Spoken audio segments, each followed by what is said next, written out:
I'm surprised Usher loves women. We're talking about daddy issues. He got mama issues for sure. Because all of them are old enough to like have nursed him. Usher probably got uncle issues. Oh man, I know where you're going with that one. That's sad. It is. I'm surprised he like women. I'll be perfectly honest. Okay, I can see that. So, but he out here giving a package. You know, you could say wrap it up, but condoms really don't stop the hurt. Yeah. Man, that's a tough one. That's a fucked up 1.1 million. But like I read in the article, it says you can only spread it if you are having an outbreak. So like, I mean, in a dark room, you may not be looking for bumps on my dick. So apparently, he hid the outbreakness. I guess he was having some kind of discharge and shit, and he like hid it. Like, damn, nigga, he had like green stuff dripping. Like, you know what's going on, fam. Like, that's disgusting. It's very much so disgusting. So like, it was definitely like he could have. You wanted it that bad? He could have probably chilled for like 5 days. You want it bad. I mean, we can throw so many Usher songs in this. Sometimes she's only in town for one night, and Usher said, you know, I'm gonna roll the dice. Man, y'all gotta remind me to tell y'all something once we finish this podcast. You don't want to share with the world? No. Because the person I want to share is about listening to the podcast, so I don't want to share it. But y'all have to remind me. I promise. We've had 2 herpes givers already, Mike Vick and Usher. Oh, yeah, Ron Mexico and Usher. Mike Vick, he was out here giving herpes too, giving that package. Y'all be careful. Strap it up this weekend. Yeah. Go get tested. So don't wait until your dick start dripping. Like a faucet. Look, man, it's 2 more things I want to get into before we get into the real episode. Okay. I'm gonna start with this one because I'm gonna say the best for last. I'm gonna talk about Kevin Hart this week. I just leave that man the fuck like alone. how y'all did Kevin Hart this week, dog. She knew better. How you get him is how you lose him. See, like she on the wrong team. She on the wrong side. No. She don't know. Kevin, don't know. It's scientifically proven that men don't cheat. First off, men don't cheat. And we are doctors. Yes, for sure. One side though. Really though, men don't cheat. But like Kevin Hart is a great guy, right? He's always been nice. Well, men don't cheat. Want me to break it down? Do we have to ring the bell again? So listen. All right. Let me listen to this misogyny real quick.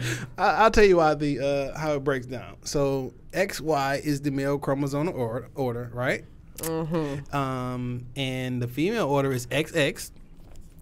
Y'all missing a chromosome, so y'all crazy, and that makes y'all cheat.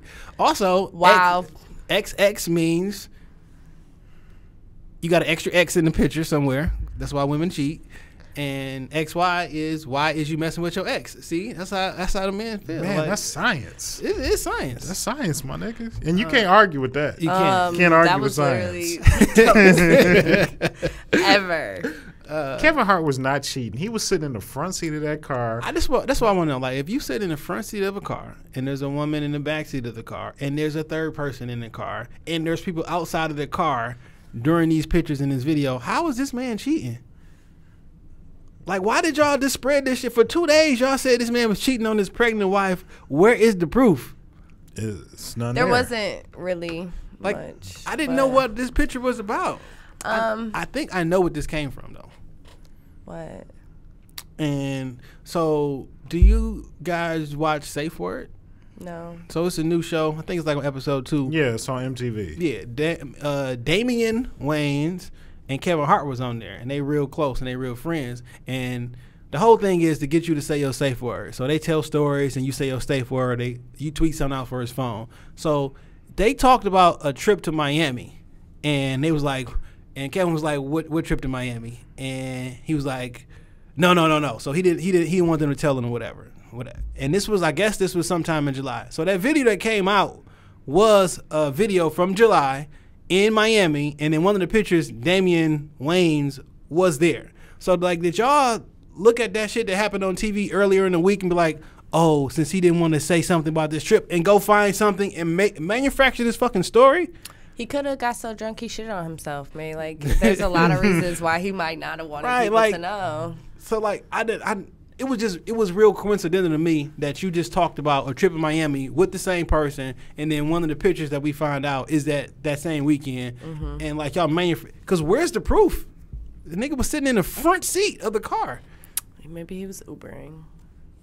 That shit was weird. I mean, don't slander that man's name. And what it comes down to is that men don't cheat. Nobody, it couldn't have happened. Don't nobody even care for real that he cheated on her. Like, everybody just wants him to talk about it in his next big stand-up. Yeah, more content.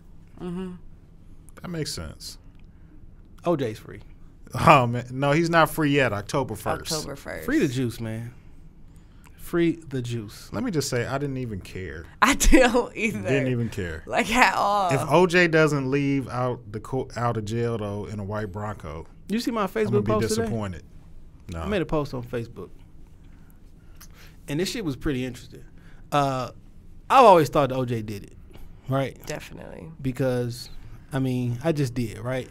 And then it was solidified for me was the book that he wrote that never came out, but I got a copy of. I got a copy. You want it? Yes, I'll send it to you. I got it digitally. Like the book, If I didn't do it, but if I did. Yeah. So he explains how he would have done it and how he did it, you know what I'm saying, in the book. So I was like, damn, the nigga did it, right? Because he explains it. He even kind of made it kind of funny, like Goldman kind of like in a karate stance and shit, you know what I'm saying? Like, it was like he joked about it a little bit, right? That's sick. It is. But I need a copy. Through that, I'm thinking like, man, and all through the book, he was kind of like trying to explain away all the situations. When every time him and Nicole got into a fight or some shit, he tried to make himself look like the good guy in the situation. Even though we know she woke up with a black eye, but you said you guys had an argument, whatever. He tried to make himself look like the good guy. So he a piece of shit person, right? Boom. And I thought he did it. About a year ago, I come across this documentary on YouTube. There is a family who is convinced that their brother / son killed Nicole. He's actually a serial killer who killed over 30 women in Los Angeles and other areas. Who the victims that he killed fit her profile, and he met her at a party a week before. Like, it was like a perfect storm of this shit. And then they questioned him. He's still alive. He's still in prison. And they questioned him, and he kind of knew information that you really shouldn't know. You know what I'm saying? Even though this evidence has been out there for a while. But, like, it was a serial killer loose at the time, killing women just like this. You met the person like a week before, and you've killed over 30 women. And the brother, who should be in prison too, but he snatched on his own brother, used to help you hide the bodies and shit like that. You know what I'm saying? Like, and they're 100% convinced. This whole family. Like, I don't know people who want to claim that, yeah, we really did it. You know what I'm saying? But when I watched the documentary, it's like 2 hours. I was like, nigga, it could be some other real like, it could be the quote-unquote real killers that he wanted to define. I was kind of conflicted. Like, I think this nigga may have did it, like, in real life. Yeah. Like, not OJ, but the other guy. But he went to jail for being, like, broke and trying to steal his own memorabilia, though. So this time. Yeah. So they ran some numbers on OJ. Depending on his NFL pension, depending on when he started taking his NFL pension, he could have been making $10,000 a month for these 9 years that he been in prison. Like, and they can't touch that money. Yeah, and that's the only money they can't. OJ not about to come out of jail broke. Yeah, like he's sitting on like $10,000 a month. Out. You can't even spend it. You can't even put that much on your commissary. But I mean, he living in Cali though. I mean, cost of living is a little bit higher out in Cali. And he probably gonna come out fooling like Cuba was after he started getting them Emmy nominations. He going straight to Jay-Z house. Let me talk to you about them lyrics, man. Okay. I think OJ should start doing club appearances. Get the juice on the cover of your mixtape.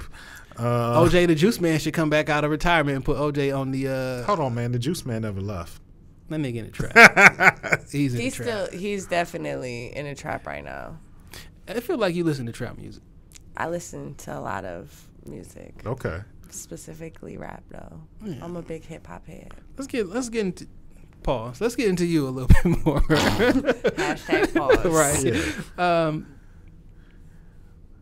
You have a new book coming out. You're an author. Yes. You're a poet. Yes. Blogger You're too. a blogger. Well, explain. Can you tell the people who you are? I'm Chani the Hippie. I am a poet, a blogger, a feminist, former bad girl, a weed queen. and a brand ambassador. I have 2 books. I'm working on a mixtape that's going to be coming out, a poetry mixtape. Okay. So it's going to have some spoken word on there. I love spoken word. Dame hates it. I'm not a fan of spoken word. I mean, I've never been, Whatever. shy about it. Whatever. And, yeah, I write poetry and smoke weed. In that order, or do you smoke weed and then write poetry? It's like a cycle. Sometimes it's simultaneously. Okay. Got to get the creative juices flowing. I'm not a smoker. Dame's a smoker. I tend to smoke from time to time. That's what's up. Hey, my job fucks that up. But I tend to smoke from my job time to time. encourages it. Really? No. Amen. I work at a dispo. Oh, that's dope. Yeah. So. Oh, that's what's up. I want to open one. Just because I don't smell it, I don't mean I don't want to sell it. Yo, my old boss didn't smoke, so it's possible for sure. So where did this hippie tag come from? Mainly, so my mom's like a super hippie. Like, she's like the OG hippie. Okay. My dad went to Woodstock back in the day. He was probably like one of only like 6 black people there. And like my mom and dad really have influenced me a lot about my views. I'm very liberal. I'm very proactive, everything. And when I was in school at college, my friends started calling me the hippie. So I kind of just kept it going. So yours is like real. Because, now people call themselves a hippie because they wear, like, Vans or some shit. And smoke. Yeah. But nah, like, I've definitely done a lot of legwork for stuff. Like, one of the biggest protests ever in the city of Detroit 2 years ago during Noel night, I led that protest for Black Lives Matter. So, like, I've done, like, a lot of stuff. I've went different cities. And I really believe in the things that I believe in. Were you strongly. on stage? Did you do a poem? Yep, I did. I may even have it recorded, actually. Yep, I spoke that night. I did a speech and I did a poem. I work really hard on, I think, I've been through a lot in my life, so I work really hard to try and help people at least through it or to prevent it, because the world is cruel and it's not fair. There's so many people who don't get what they need and what they deserve. And I think it's very important to fight for those people. And I'm one of those people. I'm a woman of color. There's a lot of things going against me. There's a lot of things going against you guys. Absolutely. So I want to be a champion for anybody that needs it. We were kind of talking about that before you came in. We were talking about depression and different things. I had a conversation, like, I can't say that I've ever been depressed. I don't know what that feeling is, but I don't discount those who are going through depression, because it's like an inanimate object that has real physical ailments. I mean, it's a physical consequences and whatnot. And we're talking about, like, if you turn on the television and listen and see what's going on in the world today, like, this could be very depressing for somebody. Yes, it can be. There is a lot. We were talking about the police thing and a whole bunch of things. Like, it is just a lot that's going on, and it's really good for some folks to have an outlet to release. Some people release through poetry, music, through writing, some people just smoke weed to let out. Somebody drink, you know what I'm saying? Yeah. And it may be a cigarette. I was watching the Carmichael show this week, and they made a joke about like, people always talk about the bad side effects of cigarettes, but he was like, what about the person who smoked a cigarette and that cigarette was the difference between him beating his wife and not beating his wife, was him smoking a cigarette. That's a plus. Now, granted, that's a fucked up joke. That's but an old joke, too. You know what I'm saying? I've heard my grandma tell that. Oh, wow. But there is, I mean, taking that first drag off of menthol 100 can change your whole day. Be good as a blunt sometimes. Nah, I won't go that far. I've never smoked a cigarette. I don't know. You've never smoked a cigarette? I have. I smoked a pack of cigarettes in a strip club. Before? You said what now? I smoked a pack of whole cigarettes. Yes. I was drunk. I was with my mama. It was funny. Woo, that's a story. Yeah. How long was you in a strip club? I'm a pack. It take a while to smoke a pack of cigarettes, right? I don't know, but I was sick. I bet. Sick. I like 10 shots of tequila, a Four Loko, and a pack of cigarettes. Anything with a Four Loko is a terrible decision. And I was with my mom. It was her birthday. Like, it was crazy. Mom the hippie. So she was like, I want to go to the strip club, hun. And I was like, let's go. And it was crazy. Yeah. That's fun. So when did you get into writing? Have you always wanted to write? Has that been a passion of yours since the youth, or how'd you get into that? I've definitely always been doing it. I didn't always know what I was writing was poetry per se. I was a kid and I talk a lot. I always have stuff to say. And my parents used to be like, dog, you need to write this out. You can't just keep coming in here and taking up all my time. So I started writing. And one of my older cousins, she does spoken word. She's dope.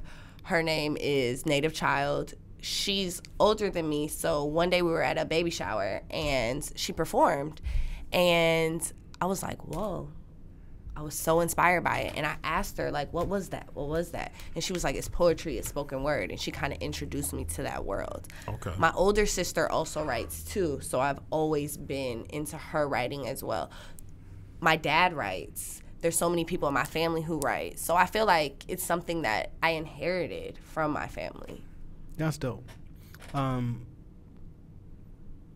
I don't necessarily. So we used to rap. I mean, damn near everybody used to rap or some shit. You know what I'm saying? You put your thoughts out, and man, that's a form of poetry or whatnot. But we used to go down to the poetry slams back in the day when it was at the Key Club, on Wednesday nights. That was the first time me actually seeing real spoken word that wasn't Def Poetry. Def Poetry was dope because it got everything out to a different audience. But competitiveness, the realness, sometimes it be real different sad. Styles. Yeah, sometimes it be people incorporating the crowd. You didn't know they was a part of the poem, but it gets upset. It's just really, really dope. And it's not a bunch of finger snapping and shit. You know what I'm saying? This is that the stereotype of poetry? Yes. Okay. If I invite someone to a show, they'll be like, "I'll snap for you." And I'm like, don't do that. Don't. You know what I'm saying? It's just really dope, man. And it's almost it's like smack. You know what I'm saying? It's very high intensity, slams. I've only been in a couple slams because the competitiveness, it eats at me. Those people, they get in your head, beforehand and stuff. They're going around oh, I hope you do well. I heard that little poem you did last time. That was cute. They're really competitive with it. My cousin, she's a slam poet. She travels the country. She's about to be in Denver. And she's just slamming her ass off. No one can get in her head. She's coming for you. So she's able to make a living off of it?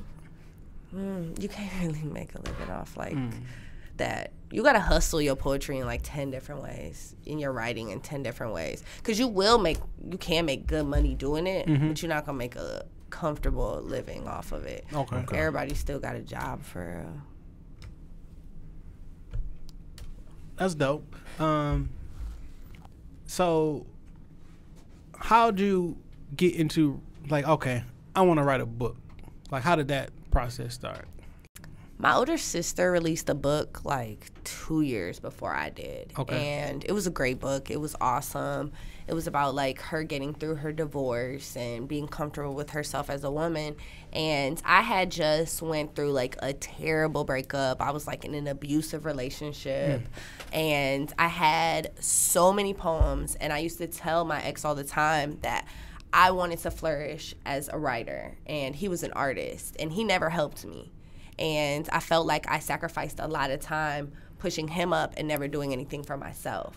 So I was like, a lot of times you kind of get lost in a relationship, or you can get lost in a relationship. I got so lost and away from my dreams to help someone else's.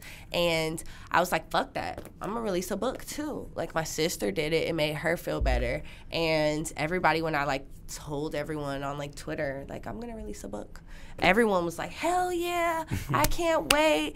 That's amazing. Because I would perform every now and then, and I would go to open mics, and I was slamming some, and people were really excited and always wanted to hear more from me. So when I announced that idea, everyone was like, hell yeah, do it. And a girl reached out to me, and she was like, I'll help you format your whole book. I know how to do that for an ebook, and I'll show you so you can do your own. And shit got popping. That's what's up. And that's dope. So you were gracious enough to bless us with a copy of A Love Story. Yes. And we appreciate that. And just going through the book, me and Jay were talking before you came in here, there's a lot of lot of poems, a lot of the short stories that really relate to. One that stood out to me was the phone call. And I think we've all been in that situation in the middle of the night. Your phone ring, and you're there with your significant other, and it can make for an uncomfortable evening. The whole room lights up, even if it don't ring. The whole room lights up. Like who is that? Why your pants lighting up? The floors vibrate. One of your hoes calling. Like, nah, definitely. It's probably a wrong number. Yeah. Let's keep spooning and go back to sleep. Just my mom. Yeah. So was that a real story?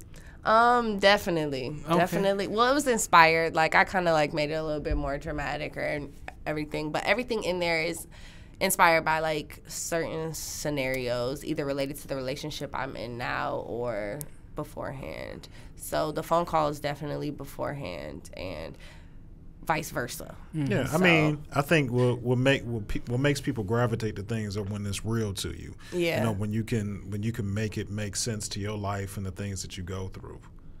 Definitely, I used like all of my stuff is pretty much real life. The things that I write, you know, I don't use a lot of imagery in my writing. I use a lot of real situations for people to relate to, and I think that I spit them a lot rawer than people are comfortable with hearing sometimes. So I think that's how people are able to relate to my writings. So I was reading this like, so each story is about love, and I was like, damn. Like, I literally said damn like 3 or 4 times, like, these motherfuckers is really in love. Like this, I gotta bring lust. Yeah, it's woo. I'm like, okay. That's how I'm hoping my Friday night is. I was like, hey, okay. Definitely. I see what's going on. All right, here we go. Health scare was real. Yeah. Definitely something. I mean, because like I was there. You know what I'm saying? Like, yeah. I was there in the hospital about to, like, I was days away from dying. So, I mean, like, that definitely hits home. And it's just like the whole book itself, we can point out, we can find something in every last one that we can necessarily relate to, but the whole book itself is relatable to love, relationships, somebody that you care about. Like if you haven't gone through that exact scenario, you've gone through something close to it. Yeah. I mean, it touches on some aspect in life. And I mean, relationships are something that we all yearn for, hold on to, hope for, wish for. Like, everybody can take something from it. Also, like, if you're reading it and you like, I ain't never felt this way about nobody else, it may make you reevaluate some things. Like, it may make you reevaluate how you doing love these days. Particularly with health scare, because I didn't know where it was going. Like, I was kind of drawn in. I'm like, all right. When he walked in, he had Keep gassing me, y'all. I'm just saying. Good, you know. My dude's head was out. I'm thinking like, all right, bet. So he finna die. No. That's what I'm thinking. I always think the worst. Since it was health scare, I'm thinking like, okay, his head down, like his mom or his grandma died or some shit like that. You're like, it's not about him. You know what I'm saying? Yeah. Because I was expecting him to walk in, he'd be like chewed up or some shit. But so I'm like, all right, his head is down. Like, okay, he good. It's about to be his mama or his grandma or some shit like that. But I think that was dope, and it just feel that he can be. He showed that he was scared. He was vulnerable around someone, and then that's like, men don't like to be vulnerable. That was the biggest theme that I had, I think, in the book was vulnerability, because I feel like I was inspired to release these short stories and stuff because I feel like love has a really bad name with our generation. And I've grown up in a 2-parent household. I was blessed too. With my parents, they're still married, and I've seen so much love through them. I've seen so many different things they go through, and they've been successful, and they're flourishing, and they're happy. So I want people to know that that's not only possible, but it takes work and situations. It's not always going to be like a perfect, like, oh, okay, fuck you type thing all the time. Like, yes, of course you have your boundaries, but not everything is worth losing things for. Yeah. That's real. I mean, love is different for everybody. You got to know what's important to you. Like, it's not one cookie cutter thing that you can bake this pie and this is the same. It's going to taste the same for everybody. Like, you got to make love in a relationship work to your strengths and work what's best for you. And based on what you said about how you look, I guess you like kind of look at your parents that's still married. My parents been married for 40 years coming up, right? That's what's up. And a lot of my visions and my thoughts of love and how a man should treat a woman or whatnot come from my parents. And a lot of reasons that I'm not. So a lot of women love this big giant wedding, and they spend all this money and everything like that on it. Like that never really impacted me because my parents got married in the backyard. Like literally. My parents had like a little like church military wedding. Like they literally got married in the backyard of the house that they grew up in. You know what I'm saying? Like they got married at 18 and 19, and 40 years later they still married. And I've seen all the things that they go through, ups and downs and everything. I'm like, well, my parents ain't spending $50,000, $60,000 on a wedding, and they perfectly fine. Like I'm biased, but I've never seen anybody love anybody more than my father loves my mom. You know what I'm saying? Like through all the health, like through all the everything that happened, like better or worse, yeah, for sure. Definitely. Like I have literally seen for better or worse, and like I know what that feels like through them, and I know when I don't got that, and if it's not gonna go that way, or if it's building that way, because you can't expect that in the beginning either. You know, relationships take work, and it's different for everyone, and some things might not be okay that used to be okay, and it takes a lot of work. And you've seen that through your parents, and I've seen that through mine. And it's you don't realize that's happening as you're growing up. So like while we now and we aware, you got to be aware of the things that you're showing your children, because you're showing them how to love or how to hate, how to interact with men, how to interact with women, how to run their lives. You may not realize that they're watching, but they are watching. So this is the perfect time for you. Kids watch everything. To get your shit together because they watching.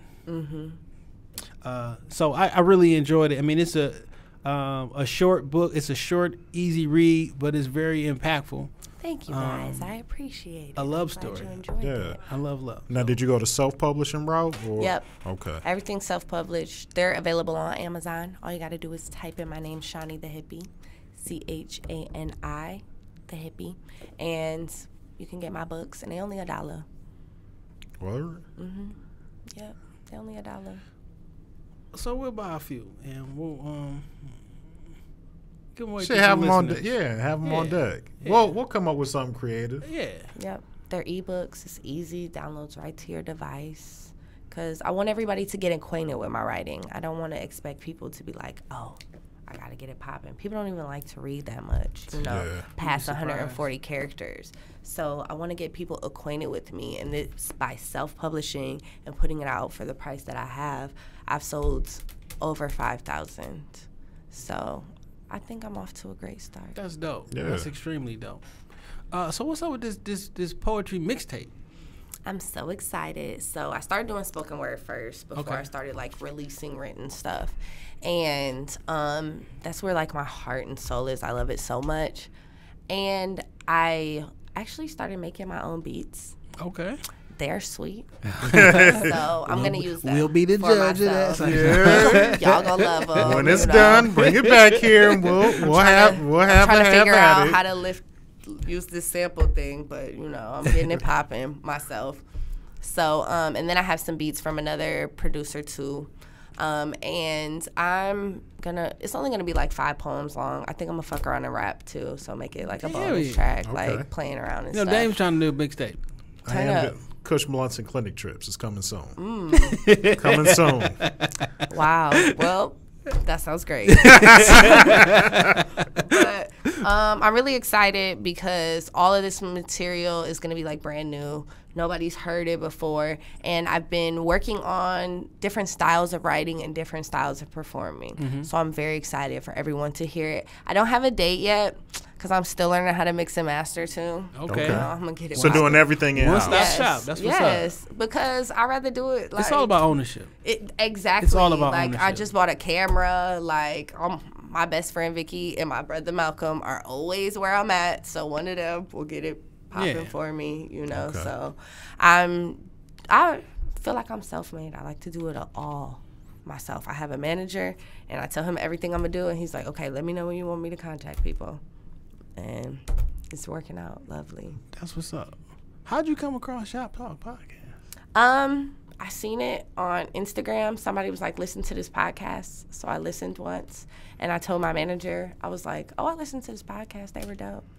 God damn it. One fan a day. That's all we want. That's all we want. Yeah, that's all we want. I think that's extremely dope. Now, we talked about your writing, talked about your mixtape, but you have mentioned that you are a fighter for people and different causes. And you mentioned that you put on the event at Noel Night. Can you explain a little bit more about that and some of your passions? Yeah, definitely. I would say my biggest thing is I'm an intersectional feminist, a womanist, and that's a champion for women of all types and all purposes. Okay. So a lot of times when you talk about feminism, you're only talking about one kind of woman. You're usually talking about like a white woman who's fighting for something in the workplace or some type of political right. There are all different types of women. There are women of color, there are queer women, disabled women, trans women, and that's my main focus and my main purpose. I work for a blog called AO Marker Love, and I literally only write about women in arts and music because I feel like women in underground arts are underrepresented. A lot of times you hear the next popping guys, you look at the freshman list, you know, these are people coming up, maybe one girl's on the cover. One girl per cover. Yeah, exactly, and I feel like that's only because they feel as though they have to. One hot female rapper at a time. Yeah, exactly. And like last year, it was a couple. You know, like there were a couple popping. Young M.A., Cardi. Young M.A., Cardi. There, the other, dang, I can't remember her name. Remy ain't getting on the freshman cover. Oh, not freshman. Oh, I got what you're But saying. you know, like there were definitely a lot of people popping. But was Dage on the cover? Dage was on the cover. Yeah, she made it. But I really fight for women. I'm a woman first before anything in my mind. And it's important. I feel like a lot of times I've been discriminated against just for being a woman. And it's important to me to help women and not even just being discriminated against. You know, there are women in Africa who are dealing with genital mutilation. People aren't fighting for them. There are women who get bleached on their face in acid in India because they want a divorce from someone who's hurting them. Or, you know, there are women who are being kidnapped in our own backyard in the city, and we're finding out like either they're being forced and drugged into sex trafficking or organs are being harvested. Yeah, I've realized, I forget, I guess I just found out that like this Metro Detroit area is like one of the highest sex trafficking places in the country. Because we're so close to Canada. But like it goes down right here. Yeah, and it's Backpage crazy. was a real thing. Yes, and it's crazy and it's scary. So I fight for women and I help women in any way I can. Another thing that I'm very passionate about is I'm a person of color. I'm biracial. My mother is first generation American. She's Italian and Irish, and my dad's black. And I work really hard for people of color in every single way that I can. And when you talk about people who are being killed for absolutely no reason and there's no justice of any manner or degree, whether it's black on black crime or police brutality, doesn't exist. Or exactly their water, you know, they can't even have clean drinking water. You're taking away their water. So many different things. You have to fight for them. I've had fundraisers for Flint. I've had fundraisers for Detroit, water shutoffs. I've led protests. I've participated in protests. I've spoken to my leaders. I've done a lot of things. Pretty much anything you could have possibly done, I've done it at least once in trying to help other people, because I'm not afraid of anybody or anything. If I've ever met anything, it didn't make my heart beat faster, period, because I know what I'm doing is right. And regardless of what happens to me, my energy and my spirit lives way long and way further than anything you can say or do. So you are afraid of me before anything. So if I have to stand up for other people who don't realize that they're not free or are afraid to say anything, I'm going to do it. Ain't nobody gonna stop me. I'm gonna smoke a blunt before I go, and I'm gonna get it poppin'. Get your mind right. Right. Get your mind right. That's extremely dope. I'm entering a round of applause. I'm gonna edit that within. So, out of all these different hats that you wear, is there something that you're more passionate about than something else, or? I think right now I'm most passionate about myself. I'm discovering a lot of things about myself as a woman, and as a person, and the things that I want, the things that I don't want. So I think the thing I'm most passionate about right now is me and achieving certain things, get my credit score up, because I have to do that because money rules the world. You know, money and time ain't real, but we got to still abide by that shit. So I have to do certain things to get this is right up your alley. This is right up your alley. For sure. I got to get a whole bunch of things popping that I either don't want to or I just have to. Even within me, discovering my own energy and my own power and my own capability, and learning how to produce myself, learning how to take pictures for myself, doing a lot of things, because once I get all of these hats into one hat, then I'll be unstoppable as fuck. Like, you won't be able to fuck with me ever. So that's what I'm passionate about, is getting all that shit together so I can just be Wonder Woman. That's extremely dope. Thanks. We fuck with Wonder Woman. Yeah. I went and seen it Saturday. Yeah. That shit Still was haven't good. seen it. It was dope. It's a great movie. It's actually the best DC movie since the last Batman one. Not Batman versus Superman. No, the That Batman. was terrible. Oh, Today is the 5th anniversary of that Batman, actually. The one with Bane. Yeah. okay. 5 years ago today. It came across my Twitter timeline. I'm not like some Marvel DC guy and shit, but yeah, that shit came across my timeline. So where can people reach out to you? People can reach out to me on Instagram at the Hippie, TheHippie. Also, my Twitter, I talk a lot of shit, and I give a lot of weed tips on there on a regular basis. Oh, shit. Chani the Hippie, ChaniTheHippie. It's an A instead of an E, because some hating ass bitch took my username and don't use it. Dog, you know how long? So I'm Don't Jay, even. I knew that was gonna start you right the fuck on up. I'm just saying. I'm Jay Johnson 313 on everything, right? But like, I've been trying to get the Jay Johnson Twitter name for like 6 years, And they not and gonna the fuck person with you. who has it only tweeted one time, like 8 years ago or some shit. Like, let it go, bro. You're come not up off gonna that shit, let it dog. go. Like, come up off the shit, dog. Well, luckily, Dame Gone Wild was available with everything. I just want to be Jay Johnson, fam. Let it go. You're Jay Johnson 313. That's what you're known as. Told them niggas to get me verified. They said they not gonna verify me. It's like, what? You sound a little perturbed. There's by a this whole process thing. now Yeah. to get verified now. You gotta submit Nolan some web- verified. Well, you know, Nolan and Ninja. Yeah, that's Yeah. DJ Sokol verified. well, I'll be verified in 10 months. Okay. Inside of 10 months. So, That's what's up. Get it poppin'. and that's for the record. That'll validate you with that blue check right next to you. Yeah, and maybe when I get a blue check, maybe Twitter will actually see my @s at them to give me the Jay Johnson. You never Jay get Johnson it. tag. You never get it. Don't Just tell let me it what I go. won't ever do, because I will do the shit. I You can be mean, my lawyer for the Chani the Hippie shit then too. When you get that, don't get this done. guy started. I'm Jay just is saying. probably our legal counsel. Every legal situation, I wanted to go left and meet them head on. Let's go up to where they work at and talk to them. I'm like, And yeah, Jay it's probably takes a not lot more of good. a See, political that's route. the thing about me, okay? Like, I said I was a retired bad girl. I wasn't always Chani the Hippie. I used to be thug ass hippie, because like I will come to your job, like, and I've learned to like take that energy and put it other places, but I used to get it popping on a regular basis. Sometimes bringing Like, an I ass didn't whooping to care. somebody's front door is the best way to address shit. Man, it was not. I've gotten a lot of trouble. Like, I just got off probation this year for like some shit, and I'm never going back. I have a theory that nothing in this world has been accomplished without violence being in the equation. 100%. Low key. So I mean, if Which is why I got a love-hate relationship with protests. You know what I'm saying? Because I don't think people. So the protest is the promotion for the thing that's supposed to come first. First, we have to go promote the party, and we're gonna have a party. We promote the party, and then there's never a party and shit. You know what I'm saying? So It's a lot of, there's no revolution. There's no peace without revolution.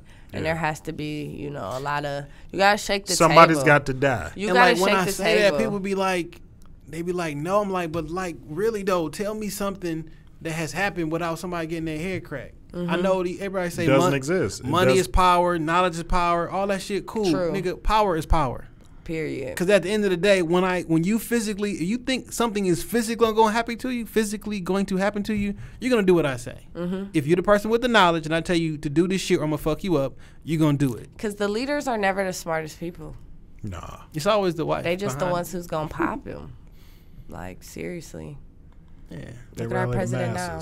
You know what I'm saying? Oh man, we don't refer to him 45. as we don't call him the P word. The on man. This show. Yeah. I guess we can talk about that one shit then.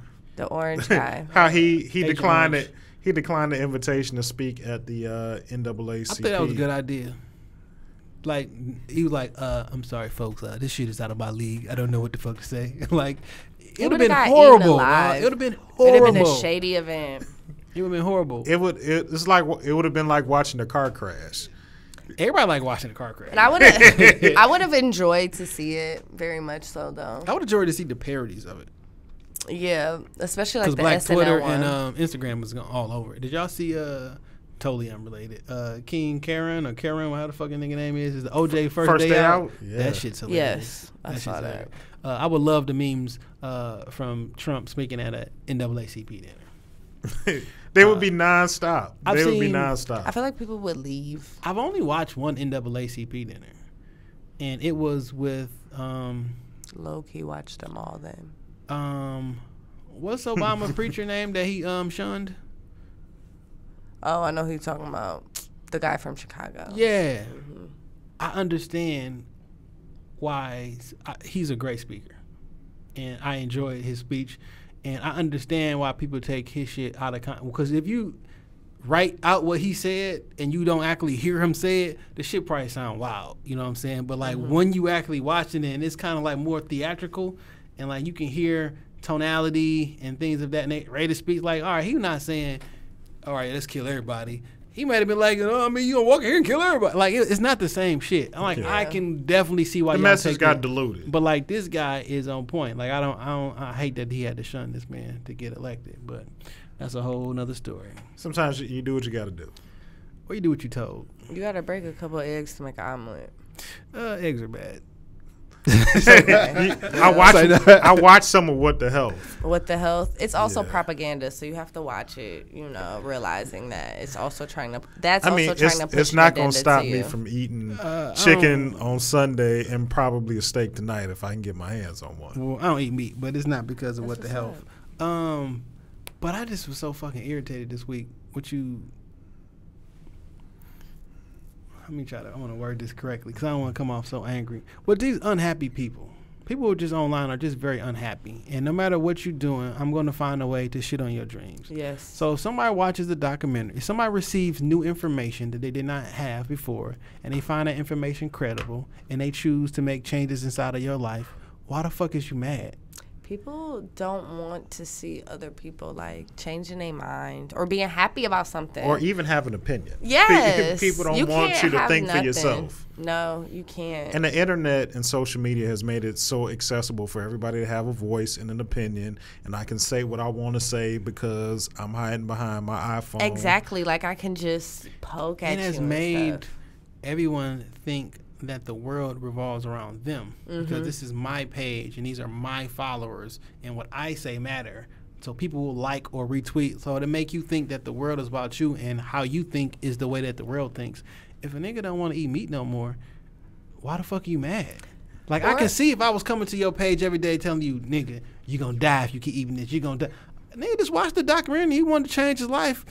Why you mad? I don't understand why people get so mad when they see like vegetarian chicken nuggets or like just don't want to vegan stuff. I'm like, they'll be like, oh, why do they not eat meat if they want it to taste like meat? And I'm like, they beef is not with the way meat tastes, bro. No, like it's not. Like that's not their beef. The like cheeseburgers I get from White Castle, different things. Like the cheeseburgers I get from White Castle ain't like the ones I make. You think I don't want no fucking You think I don't want no fucking wings right now, nigga? Yes, the fuck I want some wings. Right the fuck now. But in the long run, it's not beneficial to me. Like I know that it's bad for me. It's hurting me. It tastes good to me, but it's not good for me. What Jay-Z say? What you eat don't make me shit. It don't make me shit. Like people be so fucking angry. Like, dog, just let people live.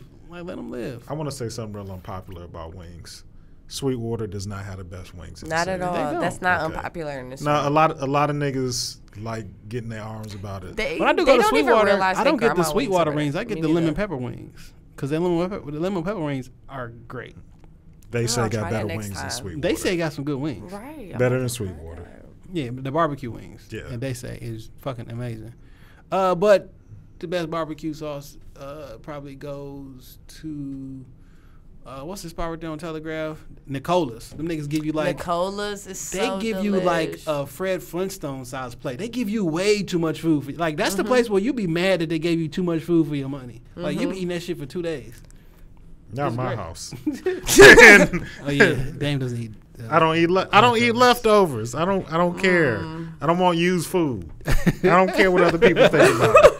Used food. I don't want it after used food. After it's been picked over and left in the fridge. It's unappealing. Bro, to me. it's yours. You did that. Mac and cheese tastes better in the fridge. I mean, some stuff tastes better. Spaghetti. Like chili. Dog, I want day old chili. I'll never know. I'll never know. I got a teenager and I turn my nose up at that shit. I don't want it. All right. Your teenager be eating good as hell. Hell yeah. Like you want this mac and cheese? Oh, I got you. I rarely bring food home from like leftovers to work the next day because I don't want that shit. All right. That's crazy. You know what I'm saying? Well, order large pizzas. So what you order? Smalls? Nah, if I got the kids, we gonna get like first of all, I need at least a bare minimum of 2 large pizzas if it's me and my team. And at the end of dinner, I'll be lucky if there are 3 to 4 slices. Okay.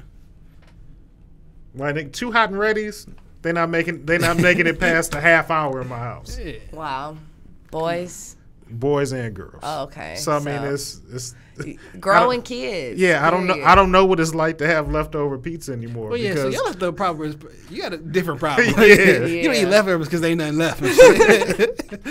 It's just me in my house, so it's gonna be some leftovers. Like, because I'm not about to make a meal and me eat all of it. I can't cook for one anyway, so it's always leftovers. I can show you how, because like when I don't have my kids and I cook for myself, I'm making enough for one. I got 2 brothers that always got the munchies, so it's always getting ate. Like, I'll be like, I left the food here. I buy a lot of sandwich Y'all can meat. eat it. It's processed meat, man. It's bad.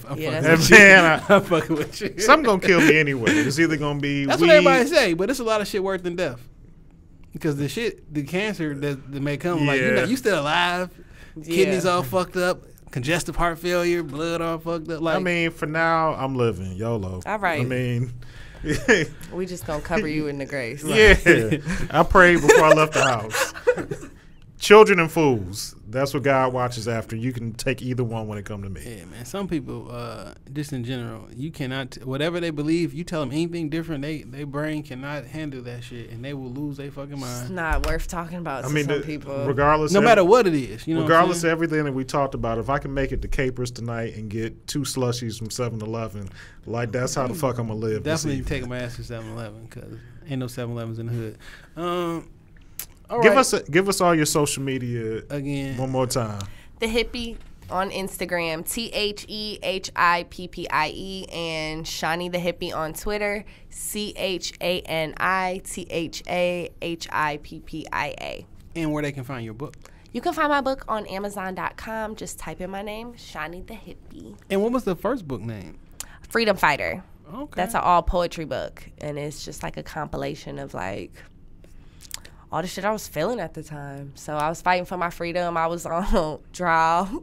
Oh, shit. I was on trial. Shit. Is that a little bit of that in there, too? Yeah. Okay. Well, no, actually, it's not. But it's going to be in my next book. Okay. But that's coming. So I was on trial. I had just left my abusive relationship. And I was like, I felt terrible about myself. So I was fighting for my freedom in so many ways. The thug hippie.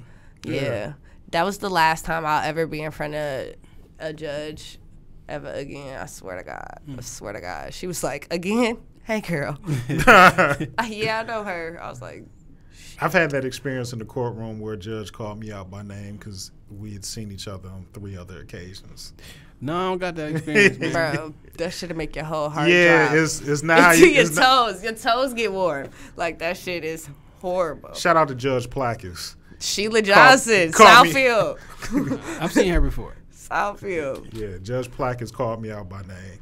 Damon Bradley, you're here again. That's not what's up. And he knew it was my third time in like 13 months. We had seen each other at that point. I felt like we had a rapport. I felt like I still had the same hairstyle. Like, and I changed my hair like every other week. Like, she was like, girl, what are you doing? I will put you in jail. Well, I do got to go to court on one of these, 1 out of 3 of these traffic stops that I was stopped. I'm sure you have a good story about court. Yeah, absolutely. And I go to court on everything. Fight it. I hate anyway, I won't say that out loud. Yeah, the last time you put it in the atmosphere, I just want to make it home, and I'm trying to avoid the bookings this weekend, next week, and for the rest of my life. Avoid the bookings, beloved. Dame Gone Wild, Twitter, Instagram, and Snapchat. But I had an episany. I'm going to stop shouting out my personal social media shit. If you've been following the podcast, like, you know who the fuck we are. And at this point, we need to continue to build the brand. Follow Shop Talk Podcast or shoptalkpod.com. Like, that's where you can find us. Absolutely. Shop Talk Podcast, shoptalkpod.com. You looking for us on YouTube. Hashtag Shop Talk Podcast, everything, and we're going to come up. Yeah. And because we're starting to make waves. Absolutely. Just go Definitely. I found y'all. That's dope. like, okay. That's what I'm saying. Go to the website because links to everything is on there anyway. All the video, all the episodes, and SoundCloud may be going down pretty soon. So Chance, the industry plant, figured it out. Chance is the superhero, and R. Kelly is the supervillain of Chicago. That's anti-Kanye. He an industry plant. For I think conspiracy theory. Chance the rapper is what Kanye West thinks he is, or he always wanted to be. It's anti-Kanye. Yeah. Like we say every week, I'm not saying we're the Rockefeller podcast, but we are Jay and Dame. Hell yeah. Peace. You could say that.